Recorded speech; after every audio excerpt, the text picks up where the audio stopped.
आनम नमो सिद्धाणं नमो आयरीयाणं नमो वज्रायाणं नमो लोये सहवसाहुनं।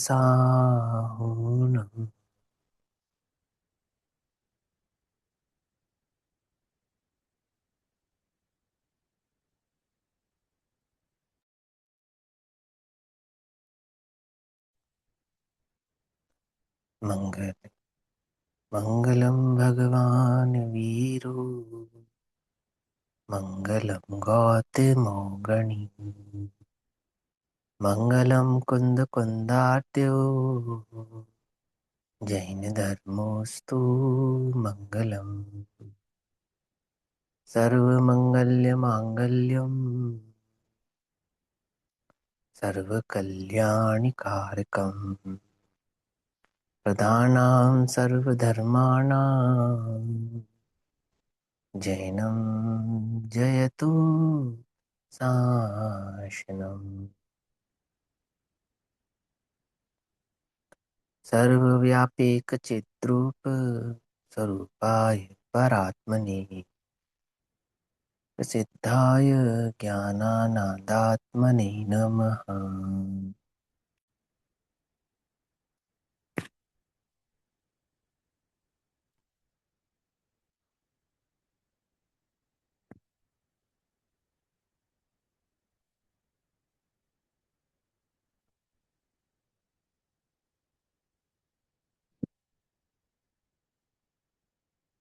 हमारे दोपहर कालीन स्वाध्याय का विषय चल रहा है श्री प्रवचन सारजी परमागम।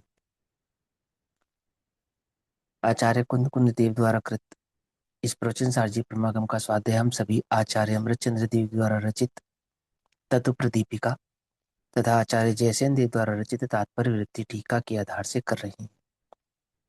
भाव चल रहा है ज्ञेय तत्व प्रज्ञापन महाअधिकार के अंतर्गत ज्ञान ज्ञेय विभाग अधिकार, और ज्ञान ज्ञेय विभाग अधिकार के अंतर्गत आचार्य देव 190 नंबर की गाथा के माध्यम से हमें यह बतलाते हैं कि अशुद्धने से अशुद्ध आत्मा की ही प्राप्ति होती है, अर्थात अशुद्ध भाव को ग्रहण करने से अशुद्धत्व की प्राप्ति होती है, क्योंकि नयों को ग्रहण नहीं करते नयों के विषय को ग्रहण किया जाता है। ठीक है ना। तो अशुद्ध नय अशुद्धत्व भाव को बतलाने वाला होने से जो अशुद्धत्व भाव को अपना स्वरूप मानता है ना, वह क्या है, वह अशुद्ध आत्म भाव को प्राप्त होता है। इसे पिछली गाथा में निश्चय और व्यवहार, शुद्ध और अशुद्ध ऐसा भाव समझाते समय आचार्य देव ने बतलाया था कि एक द्रव्य अपने द्रव्य गुण पर्याय के साथ परिणमित होता हुआ शुद्ध, और एक द्रव्य में दूसरे द्रव्य का समावेश स्वीकार कर लेना, तो वह अशुद्ध। तो अशुद्धता क्या है कि मैं एक अखंड ज्ञायक भगवान आत्मा एक द्रव्य है ना, चैतन्य द्रव्य हूँ ऐसा समझो आप। तो मैं जीव द्रव्य हूँ, चैतन्य द्रव्य हूँ, पर से भिन्न हूँ ऐसा मानना तो शुद्ध। और मैं एक जीव द्रव्य हूँ परंतु पुद्गल का भी करता हूँ और पुद्गल मेरा करता है, ऐसा ऐसा पुद्गल के साथ अपना संबंध मानना और या अपने स्वरूप को ना मानकर पुद्गल में अपनापन धारण करना, इसका नाम है अशुद्ध। तो जहाँ दो द्रव्यों का एक पना हो वह अशुद्ध, और जहाँ एक ही द्रव्य हो सो वह शुद्ध। तो उसी भाव को आगे बढ़ाते हुए 190 नंबर की गाथा में कहते हैं कि पेज नंबर 495, न च यदि जो दुममतिम अहम ममेदं ति देहदिविणेषु सोऽसामन्नमचत्ता पणिमणनौ होदि उमगम देह धनादिक में यह मैं हूँ, यह मेरा यह मोह करे, वह अपना श्रामण्य छोड़कर उन मार्गों में गमन करे। वह अपने श्रमण भाव को छोड़कर, श्रमण भाव का एक अर्थ पता है क्या होता है? श्रमण भाव का एक अर्थ होता है एकत्व भाव, मुक्त भाव, शुद्ध भाव, ऐसा एक अर्थ ये भी होता है इसका। ठीक है ना। श्रामण्य का एक अर्थ हमने कल क्या समझाया था आपको? श्रमण सर्वसाधारण भावना से श्रवण अर्थात मुनि, परंतु आचार्य जयसेन देव की कुछ टीकाओं के माध्यम से, है ना, और वहाँ पंडित बनारसी दास जी आदि के द्वारा कहा गया श्रामण्य भाव का अर्थ क्या है, कि वहाँ चौथे गुण स्थान वृत्ति अवृति, पंचम गुण स्थान वृत्ति व्रति, और छठे गुण स्थान वृत्ति महाव्रति, ऐसे इन गुण स्थानों में प्रवृत्त जीव को भी श्रवण कहते हैं। और श्रवण का एक अर्थ शुद्ध भी होता है ना। श्रवण माने जो शुद्ध हो, एकत्व की भावना को धारण करने वाला हो, वो श्रवण। तो क्या कहते हैं, वह अपना श्रावण्य छोड़कर, अर्थात वह अपनी एकत्व की जो वास्तविक भावना है, अपनी जो शुद्ध भावना है, अपनी जो शुद्ध परिणति है, उसे तो छोड़ देता है और उन्मार्ग में गमन करने लगता है। उन्मार्ग क्या है, इसको कहते हैं उन्मार्ग, देह धनादिक में यह मैं हूं, ये उन्मार्ग है। यह मेरा यह मोह करे, है ना, मैं हूं और मेरा है। तो पर द्रव्य में मैं और मेरे की जो भावना है वह उन्मार्ग है, और पर द्रव्य से भिन्न एकत्व की जो भावना है वो सन्मार्ग है। ठीक है ना। तो वह श्रामण्य को छोड़कर अर्थात सन्मार्ग को छोड़कर कहाँ गमन करता है, उन मार्गों में गमन करता है। ऐसा इस गाथा का अन्वयार्थ है। एक बार अन्वयार्थ भी पढ़ लेते हैं। जो देह धनादिक में मैं यह हूं और यह मेरा है, ऐसी ममता को नहीं छोड़ता, वह श्रमणता को छोड़कर उन्मार्ग का आश्रय लेता है। ठीक, ये गाथा हो गई। अब इस पे आचार्य जयसेन देव अमरचंद्र देव टीका करते हैं, और आचार्य अमरचंद्र देव की इस टीका के भाव को हम सभी समझते हैं। यहाँ कहते हैं 496 नंबर का पेज, 496 नंबर के पेज, जो आत्मा शुद्ध द्रव्य के निरूपण स्वरूप निश्चय नय से निरपेक्ष रहकर अशुद्ध द्रव्य की निरूपण स्वरूप व्यवहार नय से जिसे मोह उत्पन्न हुआ है।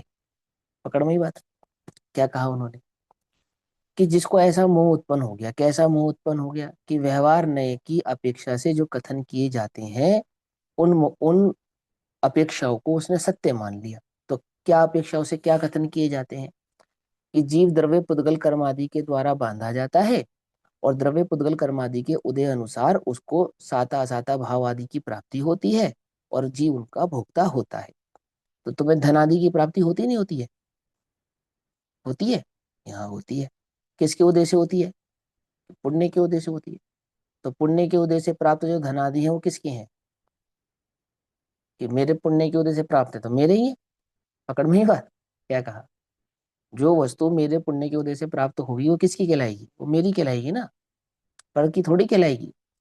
तो मेरे पुण्य के उदय से प्राप्त जो मेरा भाव, जो मुझे संयोग प्राप्त हुए हैं, वे मेरे हैं। और मैं कौन हूँ, मैं कौन हूँ, ये शरीर मैं हूँ। समझ नहीं, बात नहीं समझ। तो यहाँ कहते हैं जो आत्मा वास्तव में तो शुद्ध द्रव्य है, एक एक अखंड द्रव्य है, एकत्व भाव को धारण करने वाला है, जो चैतन्य है। उस चैतन्य द्रव्य का, शुद्ध द्रव्य का जो निरूपण करने वाला है, ऐसा निरूपण स्वरूप जो निश्चय नय है, उस निश्चय नय से निरपेक्ष रहकर, अर्थात उसके सब निरपेक्ष रहकर माने उसकी अपेक्षा को समझे बिना, उसकी अपेक्षा को त्याग कर, अपेक्षित है ना, उसकी अपेक्षा को समझना चाहिए था ना, उससे निरपेक्ष हो गया। अर्थात अब निश्चय नय के स्वभाव को तो समझता नहीं। निश्चय नय के द्वारा कथित जो वस्तु का स्वरूप है, अपने चैतन्य भगवान आत्मा का स्वभाव है, स्वरूप है, उसको तो ग्रहण किया नहीं, उसको तो छोड़ दिया। और किसको ग्रहण कर लिया, जो व्यवहार नय की प्रधानता के कथन थे, क्या, अशुद्ध द्रव्य के निरूपण स्वरूप। अब अशुद्ध द्रव्य का निरूपण मैंने क्या बतलाया था पिछली गाथा में, याद है ना, दो द्रव्यों को मिलाकर कथन किया था। तो दो द्रव्यों को मिलाकर कथन किया तो ये हुआ अशुद्ध, और उस अशुद्ध द्रव्य के निरूपण स्वरूप जो व्यवहार नय है, उस व्यवहार नय से जिसे मोह उत्पन्न हुआ है, कि हमने तो आगम में ही ऐसा सीखा जाना और पढ़ा है, कि धन आदि तो मेरे ही पुण्य के उदय से प्राप्त होते हैं, पत्र आदि, स्त्री आदि, ये सब पुण्य के उदय से तो प्राप्त होती हैं। और वो पुण्य किसने किया था, मैंने किया था। तो मेरे पुण्य के उदय से प्राप्त जो धन आदि है, और मेरे पुण्य के उदय से प्राप्त जो स्त्री आदि है, ये किसकी कहलाएंगी, कि मेरी कहलाएंगी। समझ नहीं बात। और मैं कौन हूं, मैं मनुष्य हूँ। चार गति में मैं मनुष्य गति वाला होने से मैं मनुष्य हुआ ना, या नहीं हुआ। और ये जो शरीर है, मनुष्य जाति का जो देह है, इसमें जो नाना प्रकार के सहनन है वो किसके हैं, कि मेरे हैं। आई बात समझ में नहीं? तो उस व्यवहार नय का निरूपण करने वाले भाव से जो क्या हो गया है, मोहित हो गया है ना।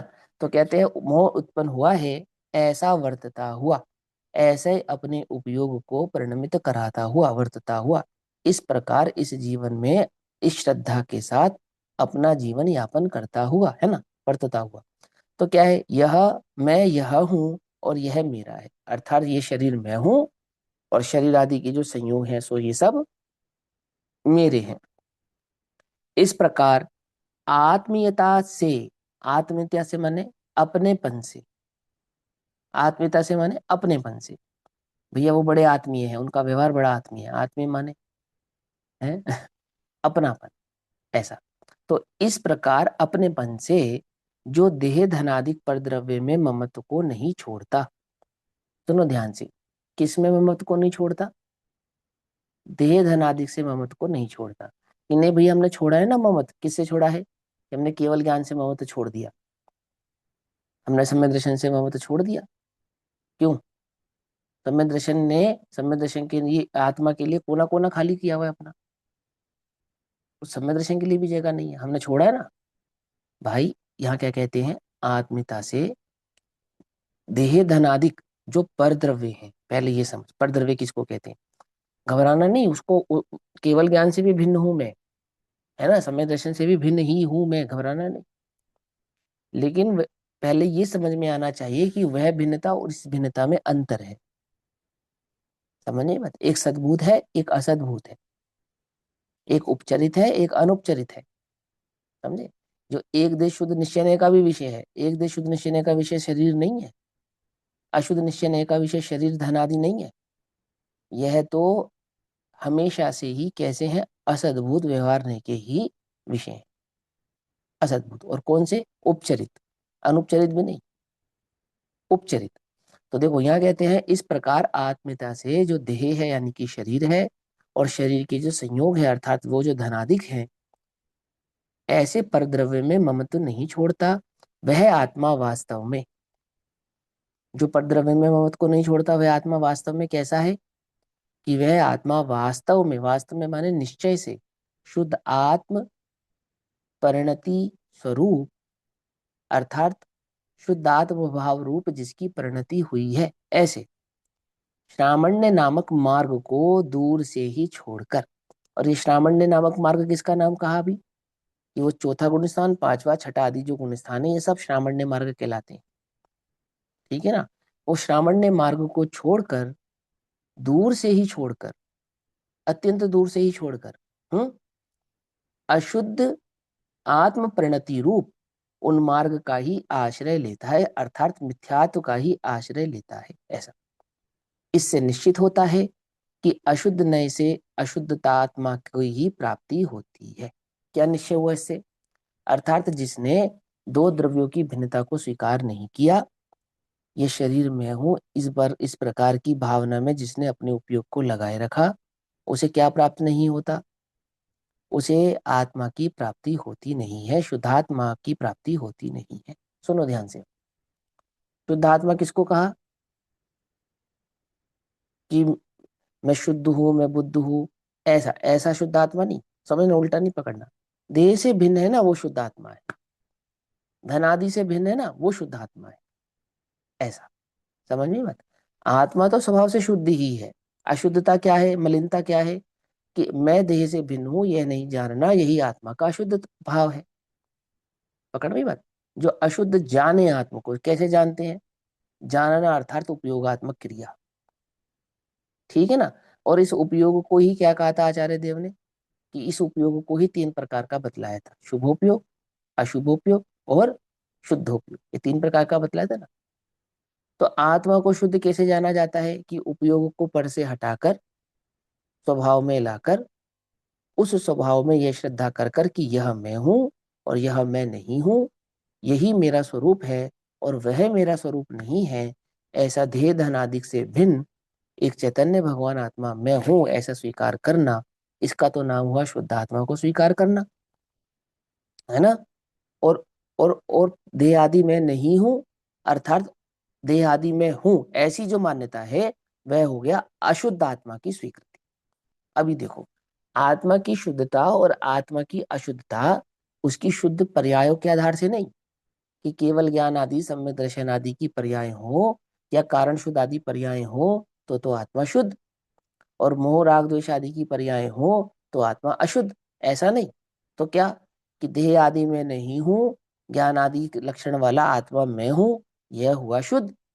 और देह आदि में हूं, ऐसी जो मान्यता हुई वह हो गया आत्मा का अशुद्ध भाव। पकड़ में आई बात? है ना, बिल्कुल कितनी साधारण सी बात है, छोटे तो बच्चे को भी समझ मानते में आ में जानी शुद्ध चाहिए। अशुद्ध पना हुआ ना। हाँ मानता में शुद्ध अशुद्ध पना हुआ। द्रव्य तो हाँ, जैसे है, वस्तु तो वैसे ही है।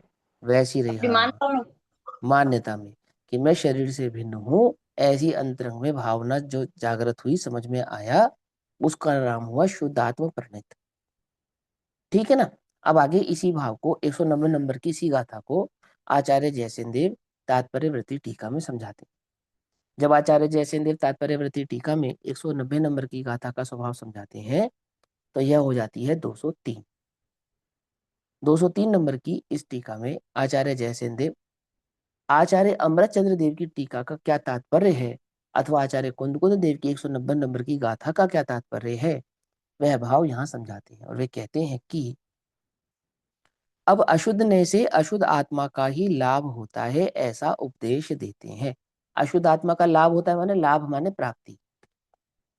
ठीक है ना, लाभ माने प्राप्ति।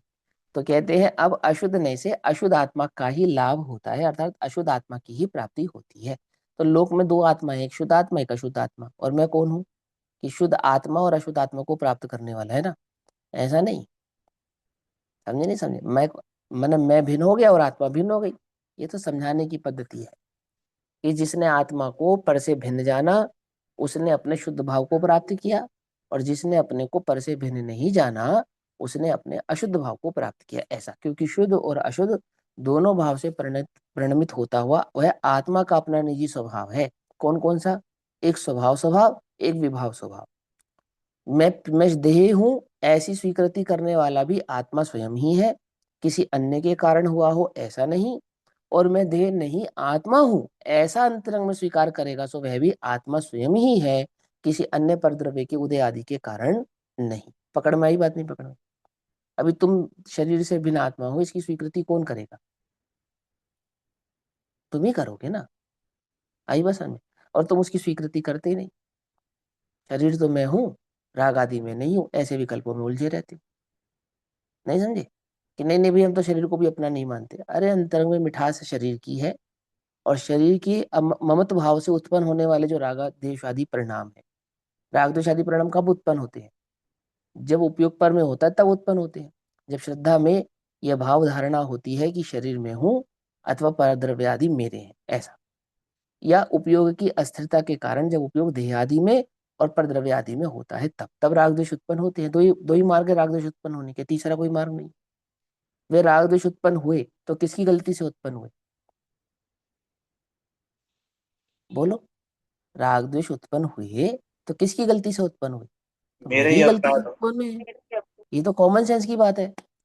और जो राग द्वेष हुए तो मैंने राग द्वेष से तो अपने को भिन्न जाना, लेकिन वो राग द्वेष किस गलती से उत्पन्न हो रहे थे, उस गलती से अपने को भिन्न नहीं जाना। क्या कहा? कुछ बात समझ में ही नहीं। जब राग द्वेष हो रहे थे या हुए, तो उनसे तो मैंने ये कह दिया कि मैं इनसे भिन्न हूं, राग में नहीं हूँ, द्वेष में नहीं, मैं तो आत्मा हूँ। ठीक है, लेकिन वो राग द्वेष किसके आश्रय से उत्पन्न हो रहे थे? कि उपयोग पर का आश्रय ले रहा था इसलिए उत्पन्न हो रहे थे। वो पर का आश्रय नहीं त्यागा मैंने। पकड़ में ही बात? नहीं पकड़ में? क्या कहा? जिस देह में ममत बुद्धि है, उस ममत बुद्धि के कारण राग द्वेष उत्पन्न होते हैं, ऐसी ममत बुद्धि का तो त्याग किया नहीं। इसलिए यहाँ आचार्य देव ने राग द्वेष से भिन्नता नहीं बतलाई तुमको। किससे भिन्नता बतलाई? देह आदि से भिन्नता बतलाई, देह और धनादि से भिन्नता बतलाई, कि तुम देह और धनादि मेरा स्वरूप नहीं है ऐसा समझोगे, तुम्हारा राग द्वेष आदि भाव अपने आप ही प्रकट होंगे नहीं। मैं चैतन्य हूँ, पर से भिन्न हूँ, ऐसा अंतरंग में भाव समझ में आवे, ऐसा अपना उपयोग अपने आत्मा में एकत्व भाव को धारण करे, तो वह राग द्वेष आदि भाव यानी कि अशुद्धत्व, आत्मा का अशुद्धत्व परिणाम, वह उत्पन्न होता नहीं है, अर्थात उसकी प्राप्ति होती नहीं है। क्या कहते हैं? अब अशुद्ध ने से अशुद्ध आत्मा का ही लाभ होता है, ऐसा उपदेश देते हैं। और अगली गाथा क्या है? यह निश्चित करते हैं कि शुद्धने से शुद्ध आत्मा की ही प्राप्ति होती है। तो दो गाथाएं हो गई ना, अशुद्ध जाने आत्मा को अशुद्धता को की प्राप्ति हो, और शुद्ध जाने आत्मा को तो शुद्धता की प्राप्ति हो। तो आत्मा शुद्ध कैसे होता है गरिमा दीदी, आत्मा शुद्ध कैसे होता है? आत्मा तो शुद्धि ही है। हाँ, फिर तो और शुद्ध यदि कैसे जाना इसको था? देह देह से भिन्न मानेंगे तो वो हाँ ऐसे, जो शुद्ध जाने आत्मा को अर्थात जो आत्मा शुद्धता। को परद्रव्य से भिन्न जानता है वो आत्मा को शुद्ध जानता है, और जो आत्मा को परद्रव्य से भिन्न नहीं जानता है वो आत्मा को शुद्ध नहीं जानता है। ऐसा आ गई बात समझ में? कहाँ मुश्किल है इसमें? कुछ मुश्किल लग रही? नहीं लग रही ना? अब यही गाथा जब आप समय सार में पढ़ोगे उसकी टीका में भी यही भाव है, ऐसा का ऐसा ही, कि वहां पर द्रव्य में संयोग आदि भाव में जो एकत्व ममत्व कर्तृत्व और भोक्तत्व बुद्धि है वह आत्मा का शुद्धत्व है, और उससे विपरीत जो भिन्नत्व भाव है एकत्व की भावना है वह आत्मा का शुद्धत्व है। पकड़ में आई? चलो अब यहाँ क्या कहते हैं, अब अशुद्ध नहीं से अशुद्ध आत्मा का ही लाभ होता है ऐसा उपदेश देते हैं। तो आचार्य जयसिंह समझाते हैं कि जो ममता को नहीं छोड़ता है, क्या नहीं करता है? जो ममता नहीं छोड़ता। देखो भैया व्यवहार में करना पड़ता है, आपको पता नहीं है, ये तो हमारी पर्यायगत योग्यता है। किसकी योग्यता है? किसकी? मेरी योग्यता है। और क्या है मेरी योग्यता? कि मैं देह आदि को अपना मानूं, यही है ना मेरी योग्यता। तो तुमने आत्मा को क्या माना? अशुद्ध माना। हम तुम्हें पर्यायगत योग्यता का ज्ञान कराते हैं वो भिन्न बात है, और उस पर्यायगत योग्यता को तू अपनी मानता है ये भिन्न बात है। क्या कहा? कुछ बात समझ में नहीं? कि जीव को गुणस्थान प्रमाण आमुक आमुक प्रकार के परिणाम होना वह जुदी बात है, और उन परिणामों को यह मेरा ही स्वरूप है ऐसा मानना ये जुदी बात है। दोनों बात समझ में आई नहीं? कि मुझे भैया भूख लगती तो है, तो किसकी गलती से लगती है? योग्यता की गलती से लगती है या मेरी गलती से लगती है? समझना ध्यान से। माने वो योग्यता कोई कर्मादि के उदय के कारण है या मेरी ही अपने पुरुषार्थ की कमी के कारण है, ये समझा रहे हैं यहाँ पर।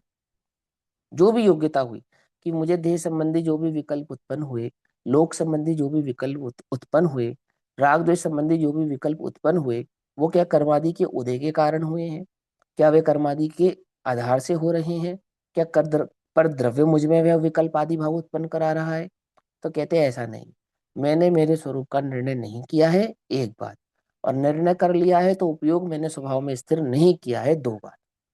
आती है बस में। इसके लिए मैं एक बहुत उदाहरण देता हूँ, हमेशा से ही आपने हजारों बार सुना होगा कि जब आचार्य देव छठे गुण स्थान में आकर उपदेश आदि करते हैं, है ना, शास्त्र आदि की रचना करते हैं, तो वहां कहते हैं उस परिणति की मैली होने का जो कारण है वो कौन है?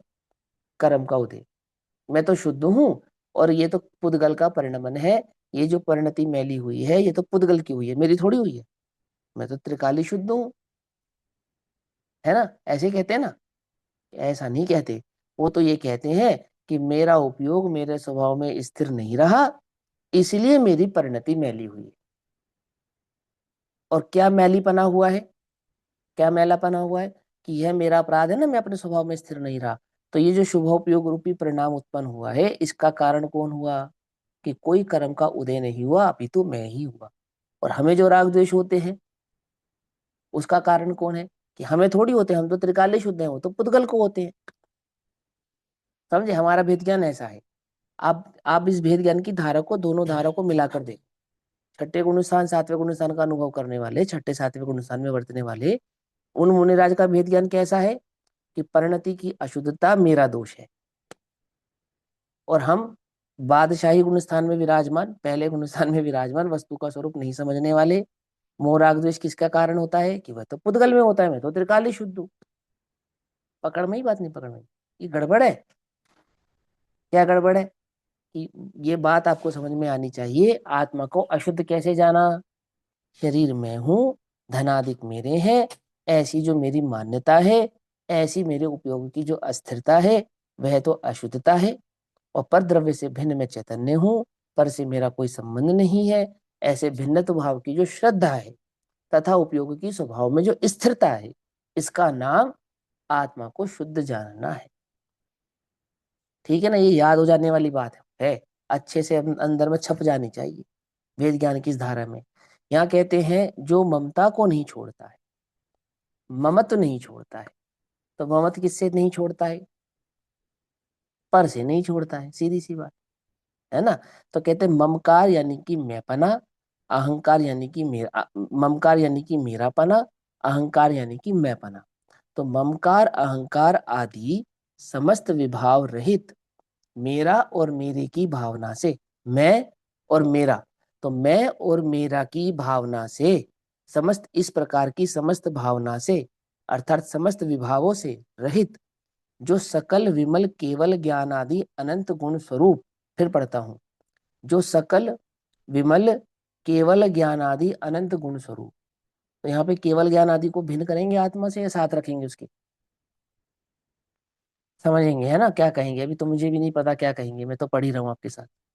तो मेरे को तो लगता है कि हम तो मुमुक्षु हैं, केवल ज्ञान आदि को अपने से भिन्न ही रखने वाले हैं।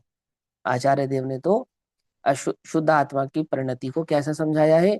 जो सम्यक दर्शन से भी परे है और केवल ज्ञान आदि लक्षण से भी परे, वो आत्मा शुद्ध है ना। तो मैं अपने को शुद्ध आत्मा जानता हूँ, तो कैसे शुद्ध जानता हूँ? कि केवल ज्ञान आदि भी मेरे नहीं और सम्यक दर्शन आदि भी मेरे नहीं। तो राग द्वेष की तो बात ही कहाँ रही। तो वे भी सब किसके हैं? उद्गल के हैं। और केवल ज्ञान आदि किसके हैं? वो पर्याय के हैं। और मैं कौन हूँ? मैं तो शुद्ध हूँ। इसका नाम शुद्ध आत्मा है या नहीं? है या नहीं?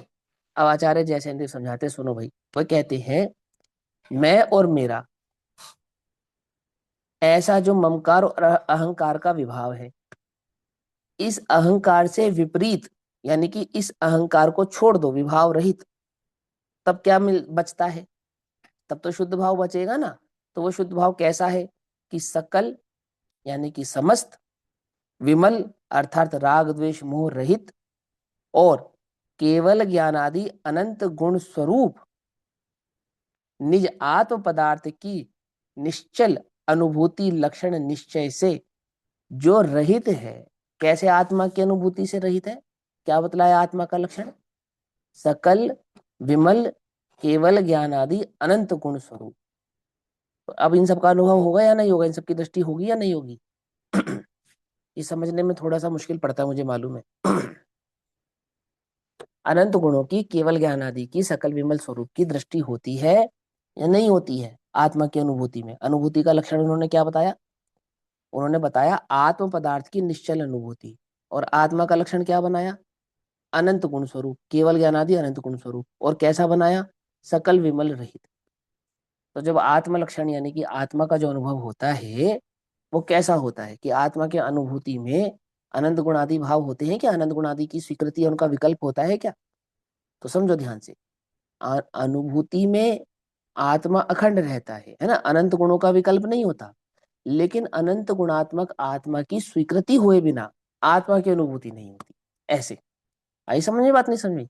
वो क्या कहते हैं, तुम्हें आत्मा का अनुभव करना है? कि हाँ करना है। तो आत्मा का लक्षण बताओ क्या है पहले?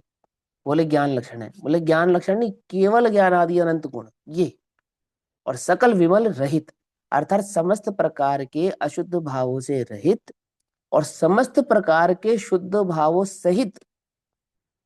समझे? ये तो हुआ आत्मा का लक्षण। तो ये सारा भाव अंतरंग में पहले स्वीकार किया उसने कि यह मेरा लक्षण है, ऐसा स्वीकार करता है। इस स्वीकृति के साथ चैतन्य भगवान आत्मा की अनुभूति होती है। तो अनंत गुणों को देखता है ऐसा नहीं, देखता तो अपने को चैतन्य भर रही है। अनंत गुणों का अनुभव होता है ऐसा नहीं, अनंत गुणों का अनुभव तो चैतन्य भाव मात्र ही होता है। क्योंकि जो केवल ज्ञान आदि लक्षण प्रकट होगा, अभी तो अप्रगट है ना, तो प्रकट होगा। अनंत गुण आदि की तो वहां जानने में आएंगे। लेकिन यहाँ जो स्वीकृति हुई है, कहाँ?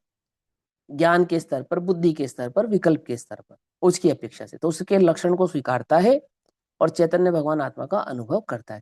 तो जब अपने को अनुभव करता है तो क्या अनुभव करता है? कि मैं केवल ज्ञान स्वरूप हूँ, ऐसा। कि जब उसने चैतन्य स्वरूप का अनुभव किया, स्वीकार किया, तो आप ही उसने ये स्वीकार कर लिया कि केवल ज्ञान आदि अनंत गुण यही मेरा लक्षण है। ऐसा आई बात समझ में? नहीं?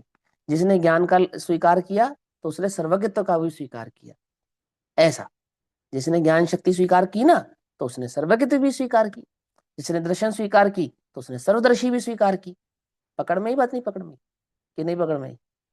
और जिसने अपने गुणों का, गुण सामान्य को स्वीकार किया, तो आप ही गुण विशेष भी स्वीकृति में आ गए। गुण विशेष किसको कहते हैं? गुण विशेष कहते हैं गुणों की पर्यायों को। ऐसा पर्याय दृष्टि नहीं की, केवल ज्ञान की ओर नहीं देखा, केवल ज्ञान मेरा है ऐसा विचार नहीं किया, लेकिन जिसने आत्मा के सामान्य भाव को स्वीकार किया तो उस सामान्य भाव में क्या क्या आ गया कि आत्मा का अनंत गुणात्मक पना और अनंत गुणात्मक के साथ साथ उसके केवल ज्ञानादि गुणों की जो विकसित पर्याय है वो सब उसके अंदर स्वीकृति भाव से गर्भित हो जाती। केवल ज्ञान आदि के लक्षण से नहीं, उसकी दृष्टि से नहीं, उस ओर देखने से नहीं, देखता तो द्रव्य स्वभाव को है, लेकिन वो द्रव्य स्वभाव कैसा है कि वो द्रव्य स्वभाव द्रव्य गुण पर्याय से युक्त होता हुआ एक है, ऐसा। ठीक है ना। तो देखो उन्होंने क्या कहा कि समस्त विभाव रहित और सकल विमल केवल ज्ञान आदि अनंत गुण स्वरूप निज आत्म पदार्थ की निश्चल अनुभूति। निश्चल अनुभूति किसको कहते हैं? अब अनुभूति में निश्चलपना क्या हो गया? देखो चौथे गुणस्थान की अनुभूति भी कुछ समय की जो हुई ना उसको भी निश्चल ही कहते हैं, लेकिन निश्चल अनुभूति शुद्ध उपयोग का नाम है, जो सातवें आदि गुण स्थानों में होता है ना उसका नाम। ठीक, तो वहां पे उसकी तारतम्यता से समझ में आना चाहिए कि वहां किस अपेक्षा से कौन सी बात कर रहे हैं। तो कहते हैं निश्चल अनुभूति लक्षण निश्चय से रहित, यानी आत्मा की अनुभूति के लक्षण से रहित, चाहे वो चौथे गुण स्थान में हुई, चाहे वो पंचम में हुई, चाहे वो सातवें आदि गुण स्थानों वाली है, उससे जो रहित है। किससे रहित है? आत्मा की अनुभूति से जो रहित है। समझे या नहीं समझे? ये बात समझो। अनुभूति अनुभूति से रहित कहाँ भैया? यहाँ थोड़ा सा समझ में नहीं आया। अनुभूति लक्षण निश्चय नय से हाँ रहित, अनुभूति हाँ से रहित हाँ है। हाँ हाँ, अनुभूति वही तो अर्थ हुआ। निश्चय नय से रहित थोड़ी होना है। निश्चय नय का विषय कौन है? नहीं, निश्चय नय निश्चय का विषय आत्मा। सुनो बताता हूँ, निश्चय नय का विषय कौन है? कि निश्चय नय का विषय शुद्ध आत्मा है। एक बात, वो शुद्ध आत्मा मुझे प्राप्त हुआ, इसका लक्षण क्या है? कि उसका लक्षण अनुभूति है, ऐसा। शुद्ध आत्मा को प्राप्त करना है ना कि मैंने शुद्ध जान लिया, तो शुद्ध जान लिया भर नहीं, वो शुद्धत्व का अनुभव होना चाहिए, ऐसा। तो उस शुद्ध आत्मा की अनुभूति से जो रहित है तो वो किससे रहित हो जाएगा? वो शुद्ध निश्चय से रहित हो जाएगा, ऐसा। आई बात समझ में? तो वो किसके खाते में चला जाएगा? वो अशुद्ध निश्चय के खाते में चला जाएगा। आ गई बात पकड़ में या नहीं पकड़ में? जी आई जी। समझ में? हाँ, मैं शुद्ध हूं तो शुद्ध हूं, तो शुद्ध हूं ऐसा नहीं, शुद्ध हूं की स्वीकृति का जो लक्षण है कौन है? वो अनुभूति है। तो वो अनुभूति उस वो लक्षण को बतलाने वाला निश्चय नहीं है। मैं आत्मा शुद्ध हूं तो शुद्ध आत्मा का लक्षण बतलाने वाला शुद्ध निश्चय नहीं, तो शुद्ध निश्चय की स्वीकृति हो गई मुझे, तो कैसे? उसका लक्षण क्या है? उसका लक्षण भी तो बताओ कि नहीं मैं तो आत्मा को शुद्ध जानता हूँ। जानता हूं नहीं, अनुभव में अनु- आया या नहीं आया ये बतला। अनुभूति ही लक्षण है। हाँ, वो लक्षण है उसका। उससे कहा कि इसने शुद्ध नय से आत्मा को प्राप्त कर लिया है, ऐसा। ठीक, तो क्या कहते हैं? निश्चय अनुभूति लक्षण निश्चय नय से रहित, यानी कि आत्मा की अनुभूति से रहित, व्यवहार से विमोहित हृदय होता हुआ। व्यवहार से कैसा हुआ? व्यवहार से यानी कि वो जो परद्रव्य में एकत्व की बात थी ना, जो शरीर आदि की बात चल रही थी, धन आदि की बात चल रही थी, उसको व्यवहार के खाते में डाल रहा था अशुद्ध। उससे वो क्या हो गया? विमोहित हो गया, अर्थात उसमें अपनापन धारण करता हुआ, उसमें सुख दुख बुद्धि करता हुआ, उसमें मोहित होता हुआ, ममता या ममत्व भाव को नहीं छोड़ता है, मैं और मेरे पने को नहीं छोड़ता है। तो पर द्रव्य से मैं और मेरे पने को कैसे छोड़ा जाता है? वो बोलते हैं आत्मा की अनुभूति पूर्वक छोड़ा जाता है, ऐसा। कि मैंने तो छोड़ दिया, मैं और मेरा पना मैंने तो छोड़ दिया, ये ऐसा नहीं। लक्षण तो क्या है उसका? अनुभव है। और अनुभव कैसे होता है? वो तत्व निर्णय से होता है। निर्णय तक कैसे पहुंचते हैं? अभ्यास से पहुंचते हैं। और अभ्यास कैसे होता है? वो स्वरूप समझने से होता है। समझ में बात नहीं? समझ में क्या कह रहे हैं? अब तुमने स्वरूप तो समझा नहीं, और तुमको लगा कि मैं तो शुद्ध आत्मा को प्राप्त हो गया, मैं तो आत्मा को शुद्ध जानता हूं, तो तुम्हारा जानना तब तक विफल है। उल्टा नहीं पकड़ना, घबराना नहीं। जब तक तुम उस निश्चय ने के स्वरूप अनुभूति लक्षण को प्राप्त नहीं कर लेते तब तक। अब ये एक बात कहने का मतलब आपको डिमोटिवेट करना नहीं, ये बात बतलाने का लक्षण यह है कि तुमको तत्व विचार हुआ है तो वहां संतुष्ट नहीं हो जाना। ये तो पंडित टोटमल जी ने भी किया है, कहा या नहीं कहा है? अनंत बार तुझे तत्व विचार हो गया, ये तो कई आचार्यों ने कई बार समझाया। कल रात को जो कक्षा चल रही है ना अपनी बहन श्री के वचनामृत, उस पे पूज्य गुरुदेव श्री ने जो प्रवचन किया उस पे गुरुदेव ने क्या कहा? यही तो कहा, तत्व विचार तो अनंत बार हो गया। तो लेकिन उससे क्या, उससे लाभ क्या हुआ? समय सार का हवाला देते हुए समझाया ना उन्होंने कि तत्व विचार तो अनेक बार किया तूने, और ऐसा तत्व विचार किया कि अपने को पर से भिन्न जानने का प्रयास किया, लेकिन उससे लाभ क्या हुआ ये तो बतला। ऐसा शुभोपयोग भी अनंत बार प्राप्त करके लाभ क्या हुआ? हाँ, कुछ कहना है? तत्व विचार के विकल्प को हाईलाइट किया ना वहां पे, कि सिर्फ विकल्प किया अभी तक। एक बार फिर से बोलो, आवाज साफ नहीं आई आपकी। क्या कह रहा आपने? वहां पे तत्व विचार का विकल्प किया, विकल्प को हाईलाइट किया रात की कक्षा में विशेष करके। शुभ भाव को, हाँ शुभ भाव को, विकल्प नहीं शुभ भाव को। तो शुभ भाव को जो हाईलाइट किया, ऐसे ही तुझे भी क्या लगा कि मैं आत्मा का विचार करते रहा हूं तो मुझे शुद्ध आत्मा की प्राप्ति हो गई ना? तो कह रहे नहीं, लक्षण तो अनुभूति है ऐसा। तो मैं ये बता रहा था यहाँ पर कि अनुभूति लक्षण को हाईलाइट करके हम आपको डिमोटिवेट नहीं कर रहे कि भैया आप तो हमें मिथ्या दृष्टि कह रहे हो और हम शुद्ध नहीं है क्या। मैं ये कह रहा हूँ कि तत्व विचार मात्र से संतुष्ट नहीं होना, विचार से आगे अनुभूति उसका वास्तविक मार्ग है, वहां तक जाने का प्रयास कर। ये जैसे आई बस। मोक्ष प्रकाशक जी में पंडित साहब ने कहा है ना कि तत्वों की परिपाटी से बस हो, तो उसका यही हाँ अर्थ, मतलब कि केवल हाँ चर्चा में, वार्ता में, विचार आदि में मत अटक जाना, हाँ, उसका बस हो, अनुभव करना, उसमें से अपने अनुभव कर। निज ये कि 9 तत्वों में छुपी हुई जो आत्म ज्योति है उसका अनुभव करना। हम्म, ठीक है ना? तो यही बात यहाँ पर भी चल रही है। तो देखो यहाँ कहते हैं, अब उस आत्मानुभूति निश्चय लक्षण से जो रहित है और कैसा है, व्यवहार से विमोहित है।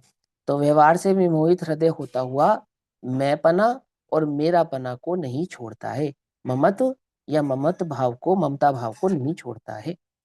किस रूप से नहीं छोड़ता है, क्या करता है जिसमें उसका भाव नहीं छूटता है? तो कहते हैं यह मैं हूं और यह मेरा है, ऐसा भाव नहीं छोड़ता। अब तुम जोड़ दो कि यह मेरा मैं नहीं हूं, एक तो यह वचन, और यह मैं नहीं हूं ऐसा भाव, दोनों में अंतर है या नहीं? क्या? बिल्कुल। मैं नहीं हूं, मैं तो भिन्न हूं, मैं तो भिन्न हूं, ये तो वचन हो गया। लेकिन भिन्न हूं, उस भिन्नत्व का भाव भी तो होना चाहिए। वो भाव, उस भाव का नाम भावना है ना? वह भाव की संतति अर्थात निरंतरता, उसका नाम है भावना। मैं शरीर से भिन्न हूं, इस भाव की संतति, रेगुलरिटी, तो भावना बनती है ना। तो वो रेगुलरिटी कहाँ है? सुबह शरीर हो जाता हूँ, 2 घंटे पीछे आत्मा हो जाता हूँ, फिर 2-4 मिनट बाद फिर शरीर हो जाता हूँ, फिर 2-4 मिनट बाद फिर आत्मा हो जाता हूँ। ये चलता रहता है। क्या समझे नहीं समझे? ये भी उपचार की बात है कि आत्मा हो जाता हूँ, होता नहीं है। बस एक दिलासा है, ढड़ासा है ना, एक उपयोग को बदलने का तरीका है।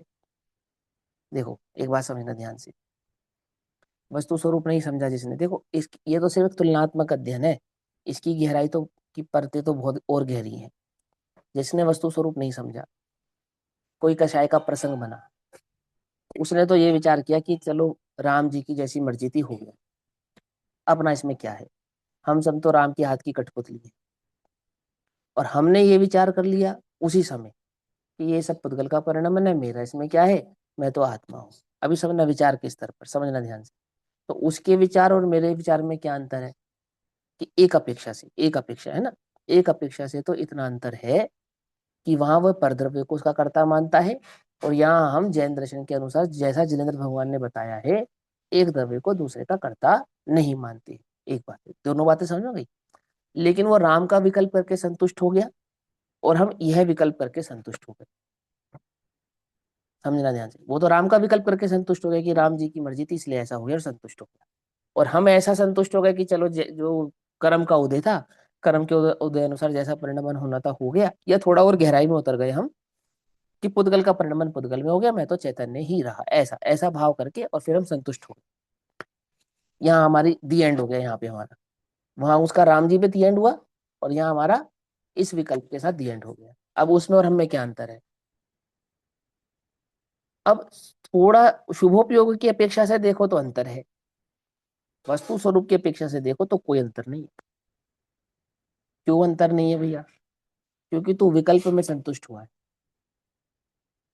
चिंतन मात्र में संतुष्ट हुआ है। उस चैतन्य भगवान आत्मा को चिंतनात्मक दृष्टि से विकल्पात्मक के स्तर पर तो स्वीकार कर लिया, परंतु निर्विकल्प स्वयं संवेदन की भावना को धारण नहीं किया। बात समझ में नहीं? जैन तत्व के स्वरूप का चिंतन और तत्व के स्वरूप का जो विचार है, उसका जो रिजल्ट यानी कि फल है, वो क्या है? आत्मा की प्राप्ति होना, ये फल है। बात समझ में नहीं? तुमने तत्व विचार तो किया, लेकिन तत्व विचार के बल पर जो चैतन्य प्राप्त होना चाहिए, निर्विकल्प स्वयं संवेदन प्राप्त होना चाहिए, आनंद प्राप्त होना चाहिए, ये कहाँ हुआ? भवितव्यता का विचार करके समता आती है। तो समता शुद्धोपयोग है या शुभोपयोग है?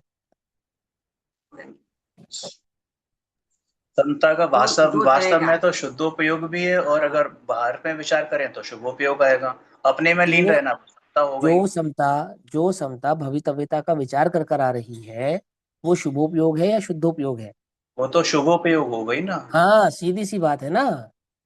जो समता भवितव्यता का विचार करके उत्पन्न हुई, जो समता तुम्हें तत्व का विचार करके उत्पन्न हुई, समझना ध्यान से, वो तो शुभोपयोग है। और जो चैतन्य की दृष्टि से प्रकट हुई, जिसमें आनंद की कणिका है, वो शुद्धोपयोग है। अंतर समझो दोनों में। तो तुमको अशुभोपयोग से शुभोपयोग हुआ इतना तो किया तो शाबाश, परंतु शुद्धोपयोग तो आनंद का नाम है।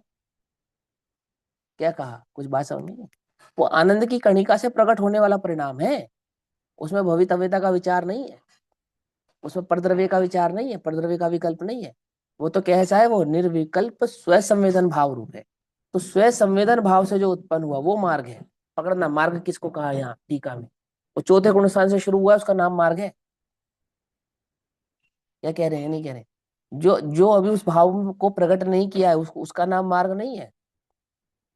वो मार्ग से परे है, दूर है, अभी अत्यंत दूर है। देखो समझो ध्यान से, देखो यहाँ क्या कहते हैं, किन विषयों में अहंकार ममकार नहीं छोड़ता है? तो कहते हैं देह द्रव्यों में, देह में, देह मैं हूं। तो कहते हैं देह में, देह मैं हूं, इस प्रकार से और परद्रव्यों से, ये परद्रव्य मेरे हैं, वह मुनिपना छोड़कर उन मार्गों को प्राप्त होता है। मार्ग की बात चल रही है ना, उन मार्गों को प्राप्त होता है, मिथ्या मार्गों को प्राप्त होता है, और कौन से सम्यक के मार्गों को त्याग कर देता है। तो श्रमण का अर्थ तो साधारणतः मुनि ही है, लेकिन परिपाटी से श्रमण का अर्थ चौथा पांचवा छठे आदि गुण स्थानों के समस्त परिणामों को मार्ग कहते, वो सन्मार्ग है। वह पुरुष जीवन मरण, लाभ अलाभ, सुख दुख, शत्रु मित्र, निंदा प्रशंसा आदि में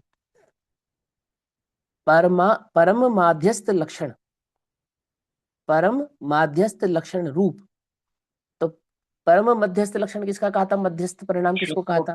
शुद्धोपयोग। वीतराग परिणति का नाम मध्यस्थ परिणति। ठीक है ना? कि ना हम तुम्हारे, ना हम तुम्हारे, इसका नाम नहीं, सामंजस्य का नाम नहीं। मध्यस्थ परिणति किसका नाम है? परम वीतराग परिणति का नाम मध्यस्थ परिणति है। ऐसा वीतरागता होनी चाहिए। माने कषाय का अभाव है तो आप मध्यस्थ हैं, और कषाय का अभाव नहीं है तो आप मध्यस्थ नहीं है। ठीक है ना? तो मध्यस्थ, परम मध्यस्थ लक्षण रूप जो श्रमणपना है, उस श्रमणपने को, यतिपने को चारित्र से दूर से ही छोड़ करके, अर्थात श्रमणपने के, मुनिपने के चारित्र को क्या कर दिया उसने? दूर से ही छोड़ दिया। है तो श्रमण, समझो देह से, लेकिन श्रवण पने का, चारित्र पने का, यति पने का भाव दूर से ही छोड़ दिया, जिसको अभी तक ये बुद्धि नहीं छूटी कि शरीर में नहीं हूं और ये परद्रव्य आदि मेरे नहीं है। तो मुनि के लिए कह रहे हैं, समझो ध्यान से, मुनि के लिए नहीं कह रहे हैं, जीव मात्र प्राणी मात्र के लिए कह रहे हैं। वो सन्मार्ग को दूर से ही छोड़ देता है। अब इसके अंदर एक गहराई की बात समझो। जो साधु है, अष्टमूल गुण आदि का पालन कर रहा है, गृहस्थ आदि भाव को त्याग के बैठा है, यदि उसने ही ये भावना नहीं छोड़ी कि शरीर में नहीं हूं और धन आदि मेरे नहीं है, तो वो मुनि नहीं है। और जो बैठा ही गृहस्थ में है, जिसकी भावना ही धन आदि में अटकी पड़ी है बुद्धि, जो पांच निंदे के विषय कषायों में ही संलग्न है, उसकी तो स्थिति कहे क्या हम? आप बात समझ में नहीं? मैंने तो श्रद्धा की मुख्यता से समझा रहे हैं, अभी तक जिसको ये विकल्प भी नहीं टूट रहा है। समझे नहीं समझे? तो कहते हैं वो देह बुद्धि मैं हूँ, शरीर मैं हूँ और धनादि मेरे हैं, ये जब तक नहीं टूटा, तुम श्रावक की बात कह रहे हो, हम कह रहे हैं मुनि नहीं है वो। ऐसा आई बात समझ में? तुम कह रहे हो कि हमें कुछ मार्ग हुआ है, हम कह रहे हैं जो मार्ग में चलता हुआ दिखाई दे रहा है वही उन मार्ग में है। पकड़ में ही बात नहीं पकड़? तुम्हें कह रहे हो कि हमें कुछ धर्म हुआ है, वो कह रहे हैं कि जिन जो धर्म की मूर्ति रूप ही बने बैठे हैं उन्हें ही नहीं हुआ है, ऐसा कह रहे हैं। कुछ बात समझ में ही नहीं? कि तुम्हें जो थोड़ा सा भी अंतर दिखाई दे रहा है ना बाहर का, इस बाहर के अंतर में भी जो तुमसे आगे निकल गए हैं वो भी उन मार्गी हैं, और तुम भी उन मार्गी हो। कब? जब तुमने देह में ममत्व भाव नहीं त्यागा तब, और धन आदि में ममत्व बुद्धि नहीं त्यागी तब। तो दूर से ही छोड़कर उसके विपरीत रूप उन्मार्ग मिथ्या मार्ग को प्राप्त होता है, अर्थात वह श्रवण भी उस मिथ्या मार्ग को प्राप्त होता है। उन्मार्ग से संसार में परिभ्रमण करता है, अशुद्धने से अशुद्ध आत्मा का ही लाभ होता है, यह सिद्ध हुआ। अर्थात उस आत्मा में अशुद्धत्व भाव की ही प्राप्ति होती रहती है, जो अपने को देह धनादि से भिन्न नहीं जानता है। तो अब अशुद्ध आत्मा का लक्षण तो देह धनादि से भिन्नत्व को नहीं जानना समझाया है ना। अब शुद्ध आत्मा का लक्षण और समझ लेते हैं 191 नंबर की गाथा। तो आत्मा का अशुद्धत्व परिणाम क्या है कि मैं राग नहीं, मैं द्वेष नहीं, ऐसा नहीं, वह भी है, घबराना नहीं, लेकिन वो उत्पन्न कहाँ से होता है, उसके ओरिजिन से त्याग करता है तो मोह राग द्वेष से छूटता है। मोह किसका नाम है, ममत्व बताया ना यहाँ पे, ममता लक्षण, ममत्व एक तो ममत्व लक्षण समझा है ना यहाँ पे, देखो अहंकार ममकार को नहीं छोड़ता है, तो ममता या ममत्व भाव को नहीं छोड़ता है। तो ममता या ममता भाव, ममत्व भाव यानी कि राग और द्वेष को नहीं छोड़ता है। तो बोले ममता या ममत्व भाव या मोह कहो जिसको, उसको नहीं छोड़ता है। तो कैसे नहीं छोड़ता है कि देह में मेरा पना करेगा, धनादिक में मेरा पना करेगा, या देह में मैं पना करेगा, तो वो राग द्वेष छूटेंगे नहीं, वो ममत्व भाव कैसे त्याग होगा। ममता छोड़, तो ममता कैसे छोड़ू कि मैं मोह नहीं हूं, ऐसा नहीं, शरीर में नहीं हूं, ऐसा ऐसा समझे। वो धनादि मेरे नहीं है, ऐसा जो है प्रस्तुत है, जिसके साथ एकत्व बुद्धि के साथ वो मोह उत्पन्न होता है। तो मोह का छोड़ना यानी देह आदि में ममत्व भाव का छोड़ना, इससे मोह छूटेगा।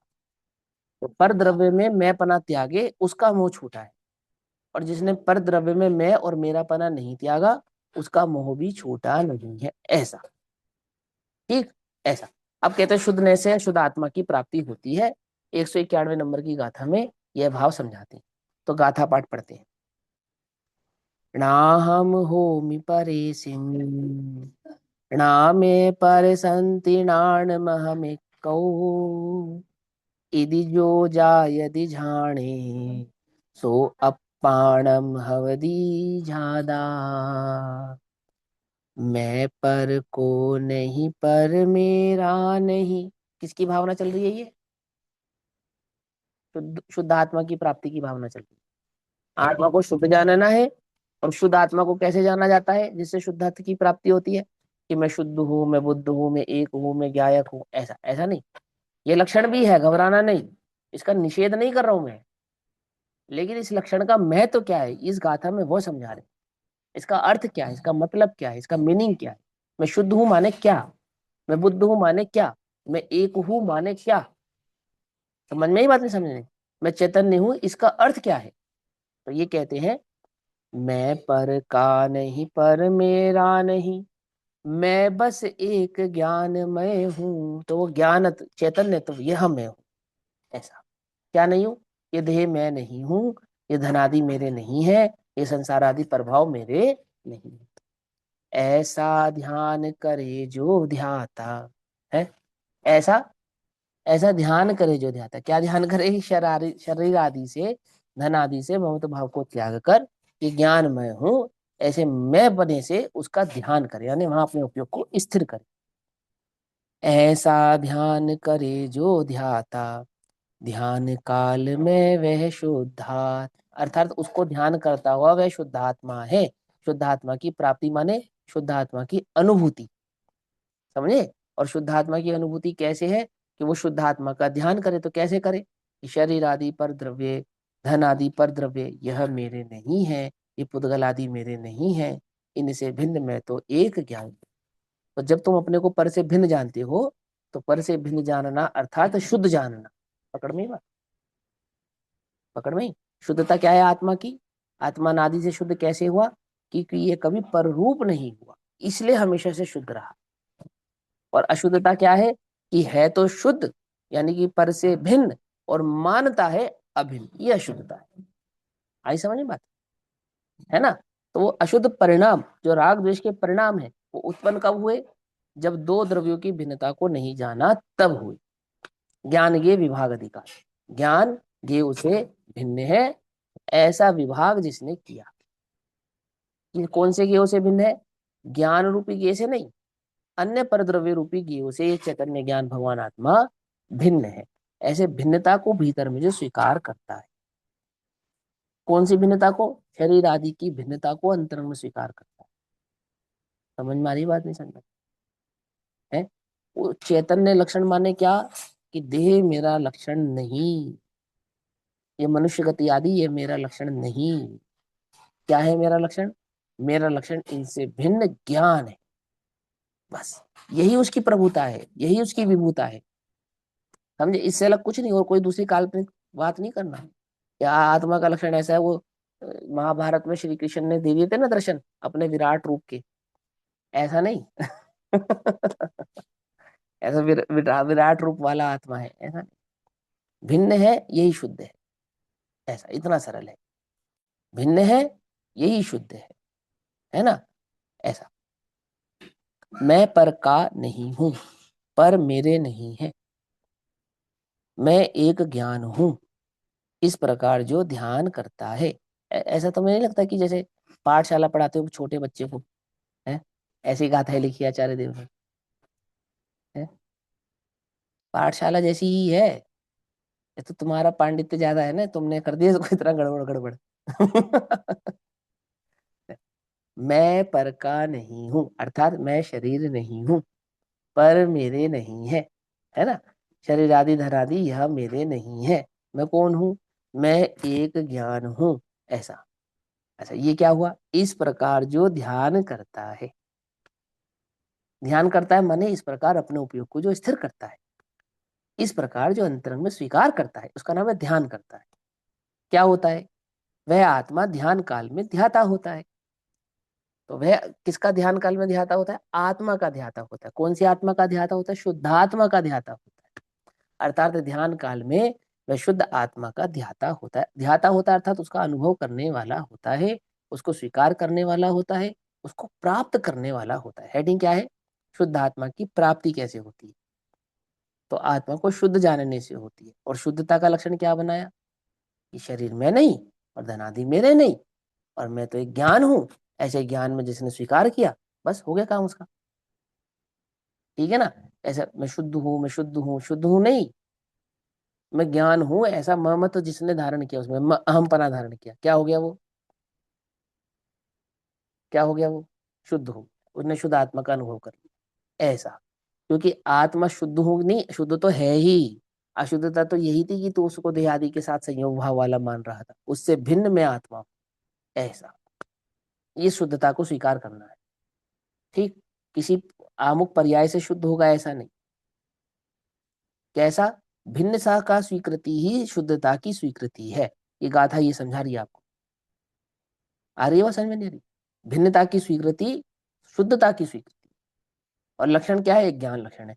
तो एक दो लक्षण बना दो, एक पर से भिन्न हूं यानी देह से भिन्न हूं, और ज्ञान मेरा लक्षण है, बस ये दो काम है। उसको क्या हो जाता है? उसको शुद्धात्मा की प्राप्ति हो जाती है, बस। इतना लंबा चौड़ा याद नहीं करने का, शुद्धोसी बुद्धोसी ज्ञानोसी, ऐसा ऐसा लंबा लंबा ऐसा नहीं करना पड़ेगा। सो हम अरे कुछ नहीं करना है भाई। मैं शरीर से भिन्न हूँ, ज्ञान मेरा लक्षण है, उसे शुद्धात्मा की प्राप्ति हो जाती है। किसने कहा? आचार्य कुंद कुंद देव कह रहे हैं। ठीक? अब इसी भाव को आचार्य अमरचंद्र देव टीका के माध्यम से समझाते हैं। क्या कहते हैं? जो आत्मा मात्र अपने विषय में प्रवर्तमान, मात्र किसके विषय में? अपने विषय में प्रवर्तमान, अपने, है ना? तो अपने विषय का क्या प्रवर्तमान? तो मात्र अपने विषय में प्रवर्तमान अशुद्ध द्रव्य के निरूपण स्वरूप। और अशुद्ध द्रव्य का निरूपण क्या कर आए हैं? कि जीव और पुद्गल को एक मानना, ये अशुद्ध द्रव्य का निरूपण है। तो अशुद्ध द्रव्य के निरूपण स्वरूप वह जो व्यवहार नय है, उस व्यवहार नय में अविरोध्य रूप से मध्यस्थ रहकर, मध्यस्थ रहकर अर्थात व्यवहार ने से मध्यस्थ रहकर, अर्थात व्यवहार ने की दृष्टि ना करता हुआ, वीतराग प्रणति का नाम है ना मध्यस्थ रहना, वीतराग प्रणति का नाम है ना। तो वीतराग प्रणति किसको कहते हैं? कि उपसर्ग करने वाले को दूर कर कर, है वह उपसर्ग करने वाला भी वही है और उपसर्ग को दूर करने वाला भी वही है, क्या? और मुनिराज दोनों के समक्ष रहते हुए एक को उपसर्ग करने वाला और एक को दूर करने वाला दोनों नहीं देखते, ये हो गया उनका मध्यस्थ परिणाम, वीतराग परिणति। तो व्यवहार नहीं है ना, व्यवहार नहीं झूठा है, असत्यार्थ है, और इसको गौण कर दो, मिटा दो, ये तो होना ही नहीं चाहिए, ऐसा विकल्प नहीं। जहां यथा योग्य जो नए है वो तो वहां उपस्थित ही है। जिस नय से जो बात कही गई है वो तो उस नय से कही ही गई है, परंतु उन्होंने निश्चय और व्यवहार के भेद को जानकर निश्चय को उपादेय यानी कि ग्रहण कर लिया है। तो क्या बन गए वो व्यवहार नय के क्या हो गए, मध्यस्थ हो गए। मध्यस्थ हो गए अर्थात व्यवहार नय को जानते तो हैं परंतु व्यवहार नय के को ग्रहण नहीं करते, अर्थात उसको सत्यार्थ नहीं जानते। ऐसा पकड़ वही बात, व्यवहार ने मिटा दिया ऐसा नहीं, जानते हैं और उपादेय निश्चय है, उसका नाम है मध्यस्थ। क्या कहते हैं, अविरोध रूप से मध्यस्थ रहकर शुद्ध द्रव्य के निरूपण स्वरूप निश्चय नय के द्वारा जिसने मोह को दूर किया है, ऐसा होता हुआ। तो शुद्ध निश्चय नय का निरूपण क्या था कि दो द्रव्य एक नहीं होते, उसको उपादेय करके जिसने अपने को परद्रव्य से भिन्न जान लिया है ना।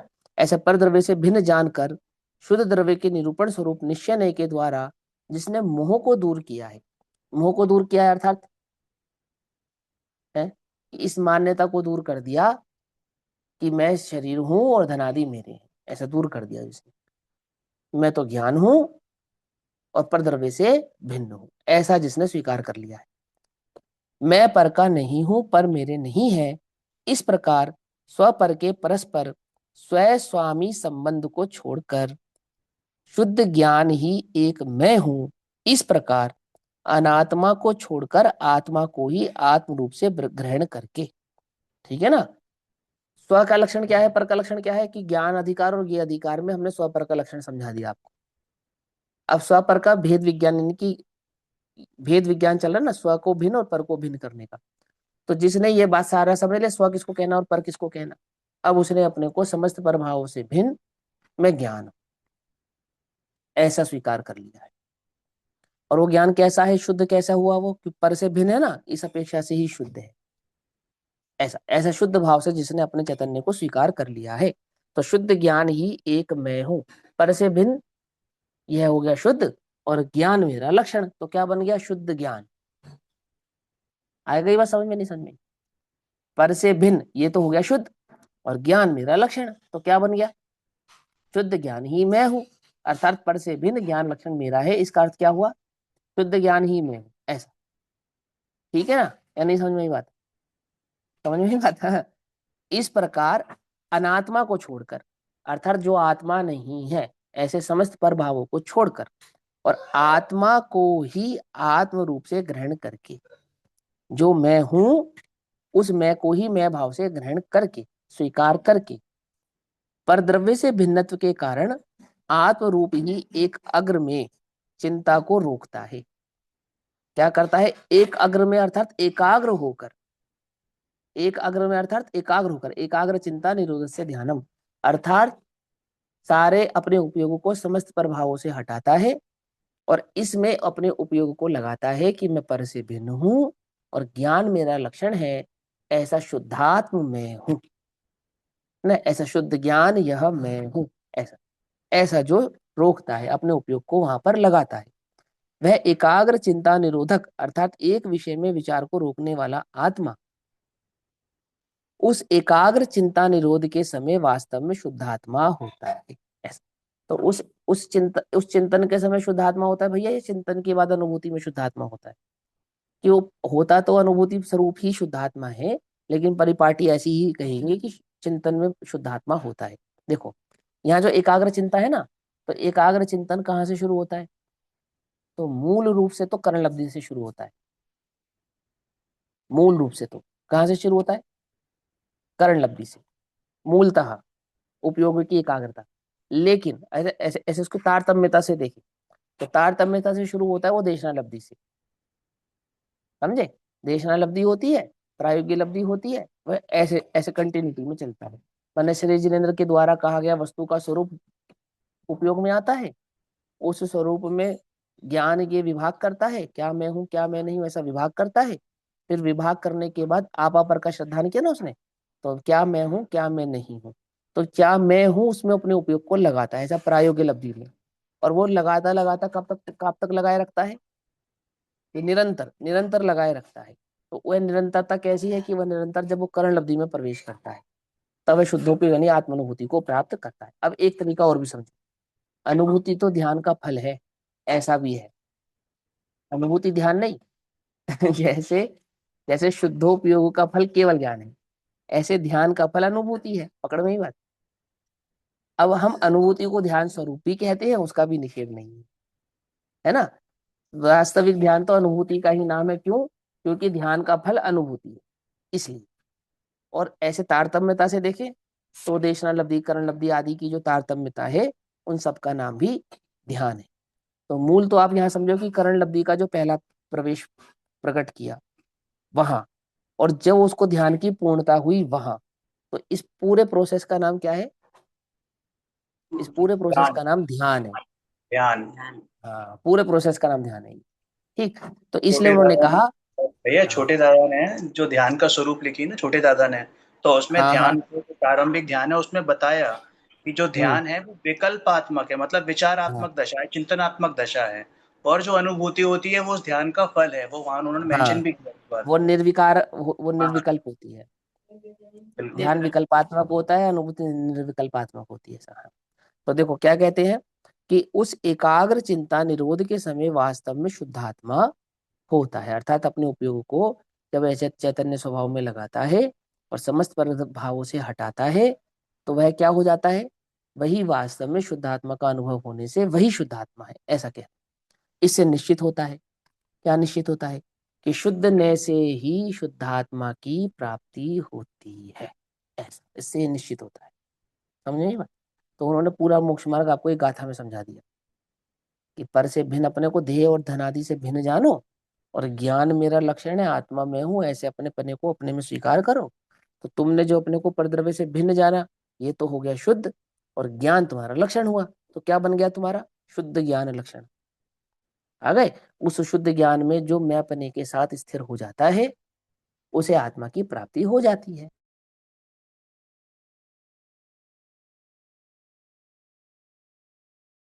यही कह देते। क्यों? नहीं समझ नहीं बात। आपकी आवाज कट गई थी।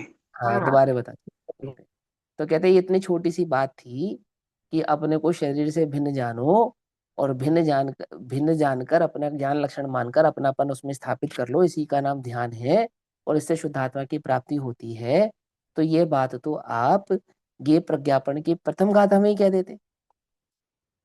गे तत्व प्रज्ञापन की जो 90-99 नंबर की जो गाथा आपने शुरू की, 91-92 नंबर की गाथा, उस 92 नंबर की गाथा में ही कह देते। इतनी यहाँ 191 तक लाने की क्या आवश्यकता थी? क्या समझे? 190 गाता है कहीं आपने ये बात समझाने के लिए हमें, है। तो कहते हैं बात तो इतनी सी है कि मैं शरीर से भिन्न हूँ, लेकिन द्रव्य गुण पर्याय का वो जो वास्तविक स्वरूप है, जितना ढांचा तुम्हारे साथ हम खींचते हुए लाए हैं, जब तक वह ज्ञानोपयोग में स्थिर भाव से प्रकट नहीं होगा, तब तक देह से भिन्न हूं ऐसा मानना निष्फल है। समझना ध्यान से, क्यों क्यों कह रहा हूं ये बात। 191 नंबर की गाथा की जो ये गाथा है ना, कि मैं शरीर से भिन्न एक शुद्धात्मा हूँ, ज्ञान मेरा लक्षण है, यही आपा पर का भेद विज्ञान स्वरूप भगवान आत्मा की अनुभूति का लक्षण है ना, ये बतलाया ना। यह एक बात विश्व के लगभग लगभग सभी मतों ने स्वीकार की है, शरीर से भिन्न ज्ञान लक्षण यह मैं हूं, ऐसा। तो सबको शुद्धात्मा मिल जाना चाहिए, और यहाँ तुमने शुद्धात्मा की अनुभूति का ये लक्षण बनाया, और 80 नंबर की गाथा में क्या बनाया? वहां तो तुमने अरहंत को बना दिया, वहां तो तुमने द्रव्य गुण पर्याय की बात की, और यहाँ किसकी बात कर रहे हो? यहाँ तो कह रहे हो कि शरीर से भिन्न आत्मा ज्ञान लक्षण है, उसमें अपनापना करे और उसका अनुभव हो जाए, इसका नाम ध्यान है, इसी से शुद्धात्मा की प्राप्ति होती है। क्या कहा? अगर तुम्हारे को अभी भी चित्त में ये प्रश्न है, समझना ध्यान से, इसका मतलब तुमने अभी भाव को भली प्रकार से समझा नहीं, फिर से पढ़ो। इस एक गाथा को समझने के लिए इस प्रवचन सार को फिर से पढ़ो। 190 नंबर 90 गाथा है, फिर से पढ़ कर आओ, तब तुम्हें 191 समझ में आएगी। क्या कहा है? आई बात समझ में? नहीं समझ में? कि बात यह तो पक्की है कि शरीर से भिन्न में आत्मा हो, लेकिन शरीर से भिन्न आत्मा माने क्या? कि ज्ञान मेरा लक्षण है, शाबाश, परंतु क्या? कि ज्ञान लक्षण आत्मा मात्र ऐसा नहीं, वह एक द्रव्य है, अनंत गुणात्मक है, असंख्यात प्रदेशी है, ऐसा पूरा समस्त भाव तेरे चित्त में आना चाहिए, उसका अस्तित्व तेरे ज्ञान में ख्याल में आना चाहिए। उसके बाद उस सारे अस्तित्व से उपयोग को हटाकर स्वीकार करने के बाद स्वीकार करने के बाद उपयोग को हटाकर मैं ज्ञान लक्षण हूं, ऐसा उपयोग टिकना चाहिए, तब वह आत्मा अनुभव में आता है। आती है वह समझ में नहीं आती? नहीं समझ में आती? ये है पूरा मार्ग, ये इसके मर्म को समझना। अब इसी भाव पर आचार्य जयसेंद्र टीका करते हैं, सो टीका हम कल पढ़ेंगे। अभी समय हुआ, तब तक के लिए सभी को जय जिनेन्द्र। ओम नमः सिद्धेभ्यः।